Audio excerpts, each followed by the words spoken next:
Danielle Bolelli. How are you? Oh, we're great. How are you? Good. Who is this Lenny that we're talking This is to? Daniel. Oh, it's Danielle. Yep. Oh, well, let me. How you doing, man? I appreciate you calling in.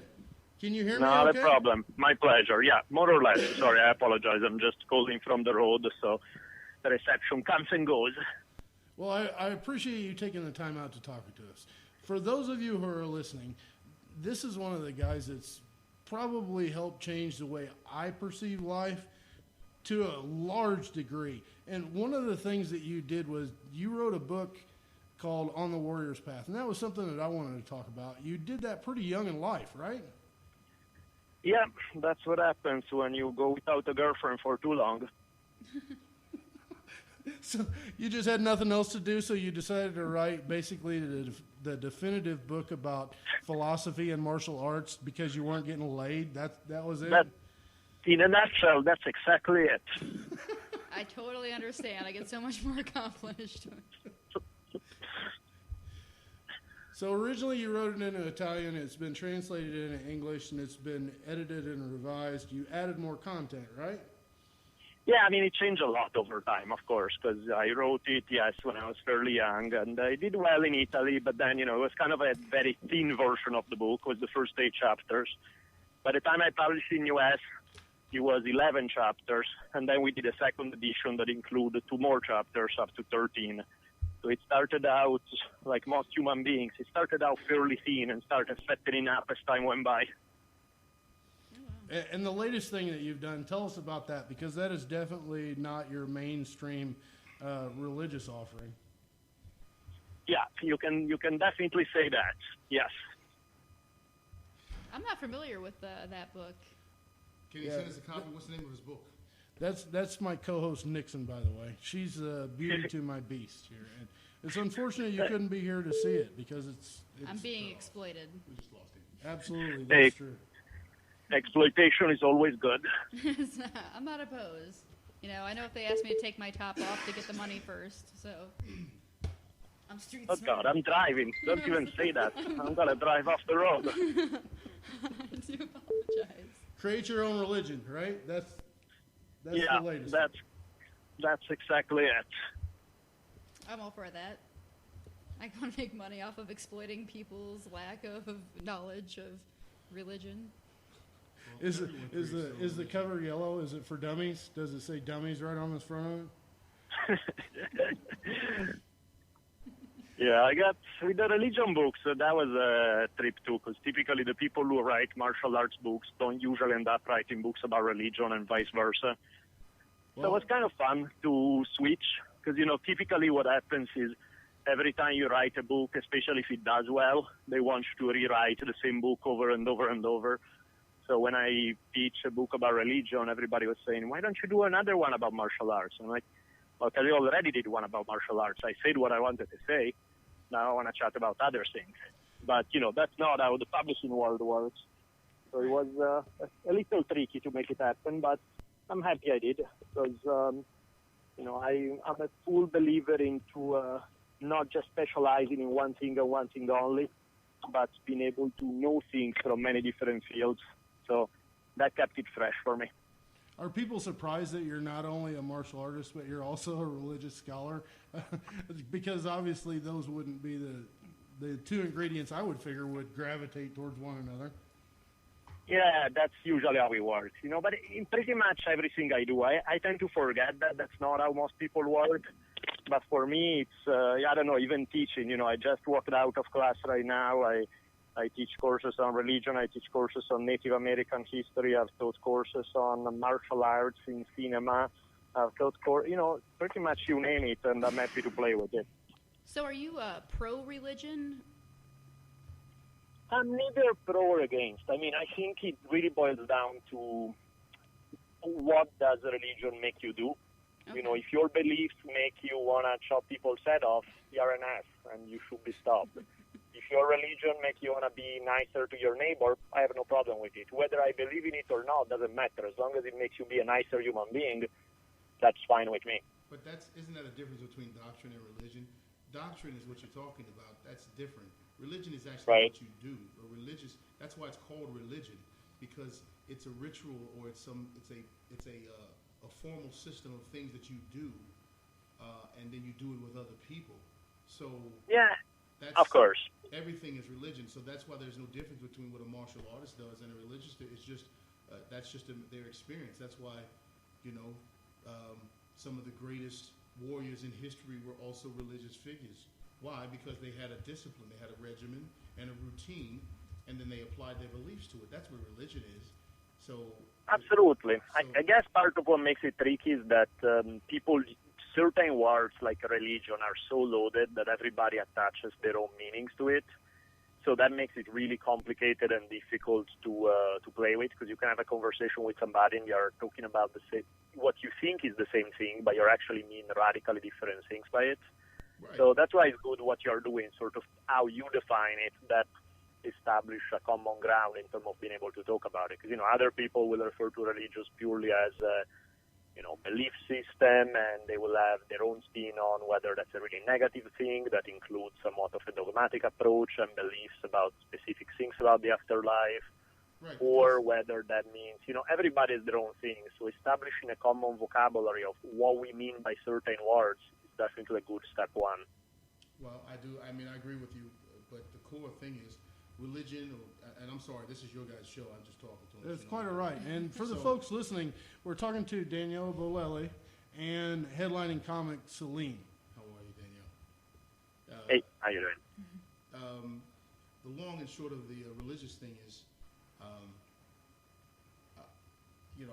I've been on the path for a while now about being religious, but unto yourself. In other words, reading the text. And the more text that I read, the more doctrines that I read, the more collections of history I read, I personally feel like they are all instructions, i.e. maps, but they're all talking about the same thing. They're all talking about the same goal. So the goal is to actualize yourself as a being in the path and in the mold of those who have done it before you. Now, whether or not you call that the prime force, whether you call it the Insof, whether you call that the Christ, whether you call that the Buddha, the Krishna, the simple fact is, this is my belief, by the way. I'm not telling anybody else what to believe. I'm just telling you what I'm into, which is Sure. that the truth is that there is something more to our existence than just the physical part of it, and I believe that the reason that we have consciousness is to experience that part. That is what separates sentient beings, higher order beings, not because you are inherently, say, better. You're just different. You're not. A tree isn't better than a bush. A bush is not better than a fish. A man is not necessarily better than an animal. You just have different higher orders. You have different responsibilities based on where you are in the level of creation. That's how I see it. And so, when you are not actualized as a being, you are mostly stuck in one of the realms. You're stuck in a physical sort of thing, which is what people call the basic instinct, the animal, the primal. You can be stuck. You can be stuck in the mental aspect, which is the intellect, and use intellect or justifications, and then you must have evidence. And then there's the higher level, which is the final thing, which is the blending of those things. And what most people that I talk to about these subjects will call the spiritual level, which is that which is intuitive, that which you feel, that which consciousness tells you, and then you filter that through all of those things. People call that, Right.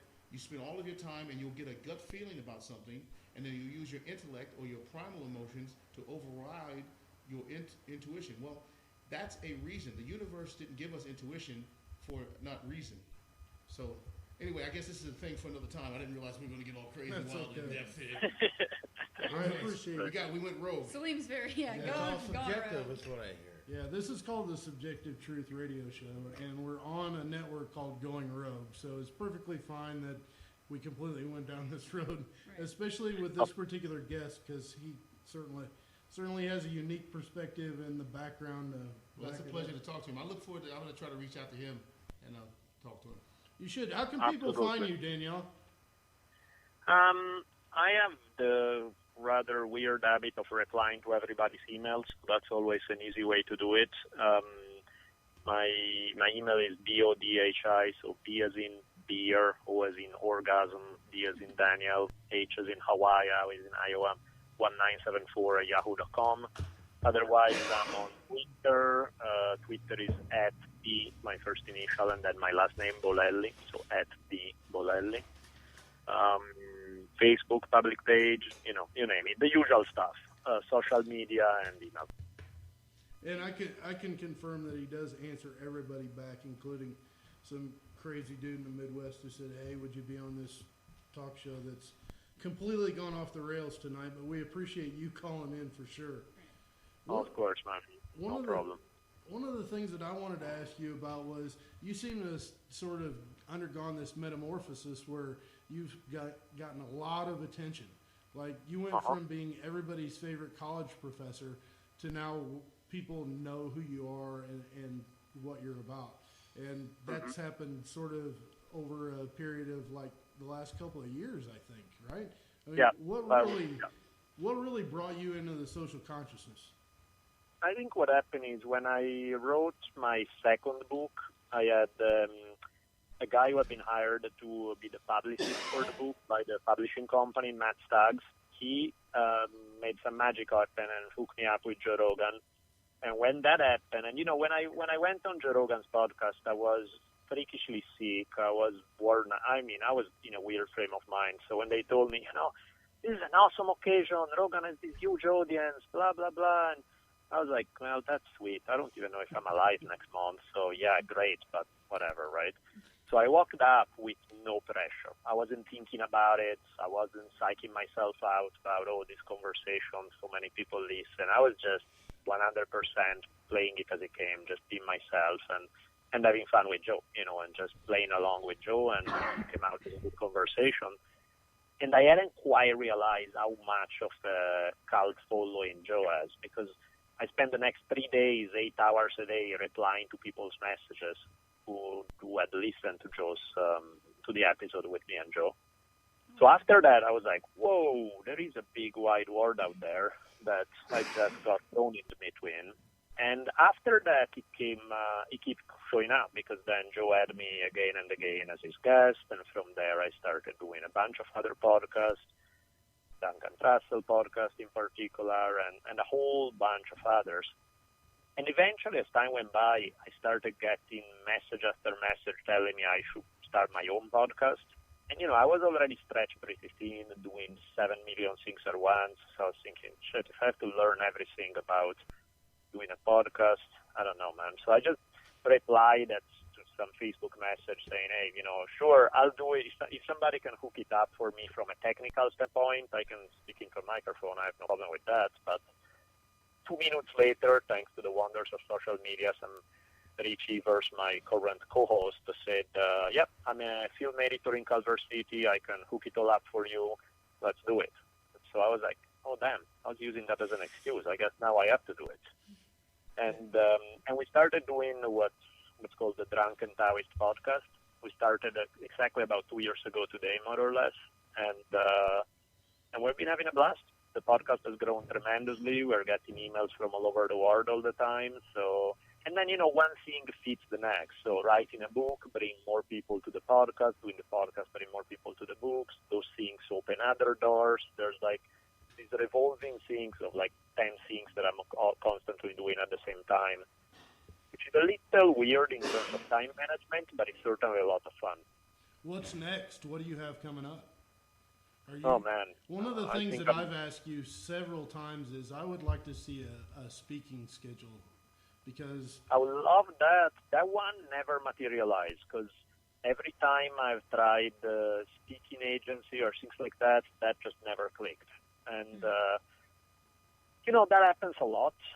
When you go through, in my experience, the majority of the time when you go through traditional channels, things don't work, is always when you run into somebody who really like your stuff and suddenly they hook something up for you.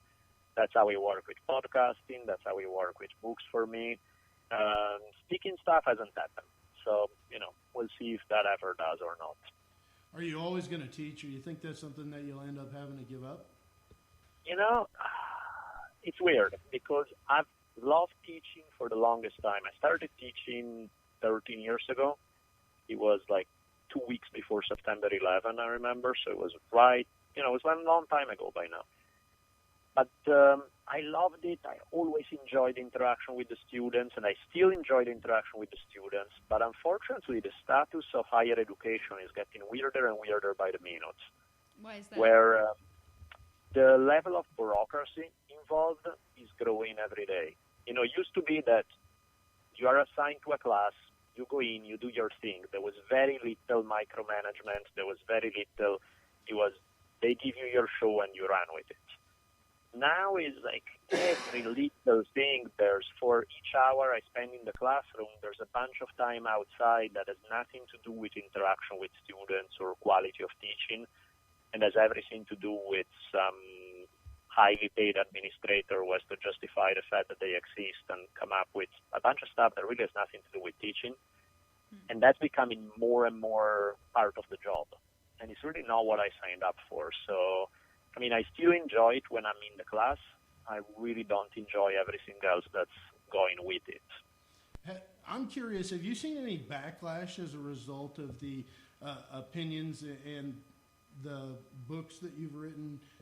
That can't be popular in a department that's probably full of religious scholars who have a vested interest in selling their product. Yeah, I think that would require them to read, and I don't think they go that far. I think so. The main problem is just who I am. That it doesn't really take even reading the book to figure it out. Like I remember a couple of years ago, I was all bummed out when I realized, yes, so many of the people I work with, so many the proper scholars around me, the academic culture, doesn't really like me a whole lot. Why is that? And that was, being all moping around, why do academics not like me? And then I look at the situation from outside, and, I was in my office, I was listening to Eminem. I had hanging around my neck were some boxing gloves that I just used to exchange punches with in a sparring session with one of my students during a break between classes. And in my hand was the renewal of my medical marijuana license. So I was like, I wonder why academics don't like me. That is such a puzzle. I could not figure out this mystery. Okay, you bring up another. You did a DVD on leg locks. Do you have any other DVDs? No, that's the one. I've only done that one. I'm trying to see what, in terms of media, what works and what doesn't. I had a blast because I like training. I like leg locks are the things that I've always had the greatest success with in martial arts, both in grappling and in MMA. So I had fun doing that, but I also had bad timing because I started doing that at a time when the whole DVD market started going down the drain because everybody liked to get their stuff for free on YouTube or things like that. So that seems to be kind of a dying market. I just started to see on a completely different front putting together a lecture series. Like I released 3 or 4 days ago, I released a lecture series about Taoism, and there seems to be a much more willing market for that kind of stuff. Just pay a few bucks, not as much as for a DVD, and get basically what's announced to an audiobook. That seems to be something that people are more willing to play along with. That was sort of a lead-in for me because I was curious. Have you sparred with Rogan, and if so, did he tap when you got him in a leg lock? I haven't sparred with Joe, but to be perfectly honest, Joe is a really scary guy. I mean, you just see the man, and he trains all the time. So I don't see a sparring session with him going incredibly well for me. I mean, I could hit him with a stick when he's not looking or something. I think I could get away with that. But in a fair fight, I don't give myself an incredible amount of chances. How about between you and Duncan Trussell, who has the most serious intellectual leg locks? I don't know about intellectual, but I'll definitely leg lock Duncan. I tell you that much. No, I don't know. That's the beauty, by the way, of the leg lock game is that you can catch. It's the only thing that I've ever been able to catch people who are better than me. That's why even with a guy who is like Joe, who's a crazy good martial artist, do I give myself good chances in a sparring session with him? No. But there's always the odd chance with leg locks because really it's the only thing I've been able to beat people who are better than me. I'm never going to catch people who are better than me with the techniques that they have seen coming at them a million times. Leg locks are the things that most a lot of grapplers too don't train that much, and so many people leave themselves open to them. Do you train now? Are you teaching? I just started again. No, I'm not teaching. I decided to start from scratch in something else. I decided to start picking up judo, and I really like the throws. I really like the both in terms of how effective they are, and I really dig also the aesthetics of it all. There's nothing like the big high elevation throw. Those are just some of my favorite martial arts things. So I started out judo recently, and I'm having fun. I decided to take a break from MMA to switch away from Brazilian Jiu-Jitsu and just play the judo game for a while. That's interesting. I have been a jiu-jitsu player the whole time I've been training, and for me it provides not just a physical release, but it definitely has a sort of a centering aspect to it. Mm-hmm. And so I get a lot out of it in that respect, but does judo give you that same sort of feeling if you're going from mixed martial arts to a specific study? Do you get that sort of, this really made me feel better kind of thing that some people get from going to church?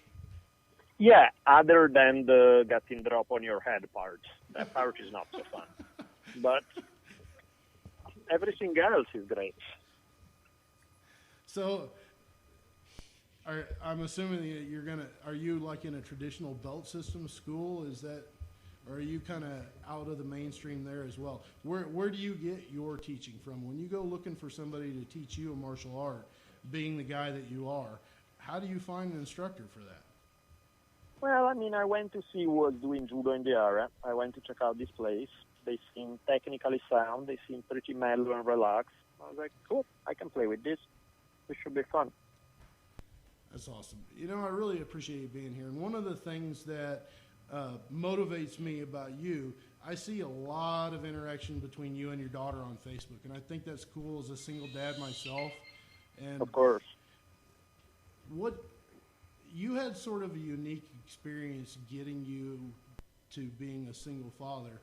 I don't know if you want to share about that or not, but you seem to have a really strong relationship as a parent, and that, to me, that's incredibly inspiring. Yeah, and it's, sure, I adore my daughter, and it was definitely, the whole thing was crazy because, yes, as you are hinting at, when about the time my daughter turned 1 year old, my wife started getting sick, and by the time my daughter was 19 months old, my wife had died. So, yes, after that, life took a rather heavy turn for everybody quickly. And, you are, on one level, it definitely was insane. Suddenly you are taking care by yourself of a 19-month-old baby and everything that goes with that in the middle of emotional turmoil, tragedy, and everything else. On the other hand, it was certainly helpful for me because having her prevented me from just start wallowing in self-pity and just being, whining about how the injustice of the universe. I did not have the time and energy to dedicate to that. I had to take care of my daughter 24/7. So, on a given day, I would give myself 5 minutes to just let it come out and, let the emotions run their course. But then I had to get back to changing diapers and everything else.